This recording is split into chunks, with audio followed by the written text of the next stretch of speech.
আপু একটু সাইডে সরবেন, গাড়িটা নিব। কি বললি তুই?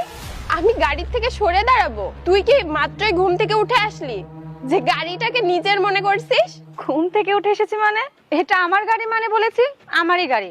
আর তাছাড়া এটা আমার হাজবেন্ডের গাড়ি, আর হাজবেন্ডের গাড়ি মানে এটা আমারও গাড়ি। তোর হাজবেন্ডের গাড়ি?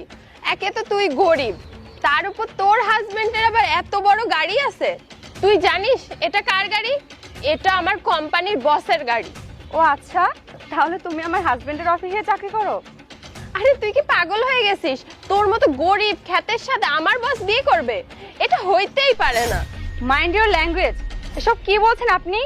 কখন থেকে শুনে যাচ্ছি, চুপ করবেন এবার আপনি? কেন হতে পারবো না আমি আপনার বসের ওয়াইফ? কি কমতি আছে আমার মাঝে? আমার বস অনেক স্মার্ট, আর সেই বসের কিনা এই বউ। আপনার কথা শুনে তো মনে হচ্ছে আপনি অফিসের নতুন কর্মচারী। আপনি তো দেখছি বসকে ঠিকমতো চেনেনই না। আমার একটু কাজ পড়ে গেছিল, আর তাছাড়া আমার ড্রাইভার ছুটিতে আছে, তাই আমি নিজে এসেছি গাড়ি নিতে। না জেনে শুনে তুমি আন্দাজে আমাকে কথা শুনিয়ে যাচ্ছ। আচ্ছা তুই এক কথা বলতো, তুই কি এই গাড়িটা চুরি করতে আসছিস? তোর যেরকম চাল চলন দেখে তো মনে হচ্ছে এটা তুই চুরি করতে আসছিস।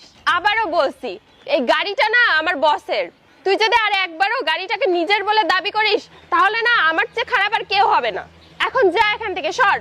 500 টাকা দামের জামা পরে তার কিনা এত ভাব, সে নিজেকে দাবি করছে বসের বউ। ওয়াও। চুপ করো, অনেকক্ষণ ধরে বকছো তুমি।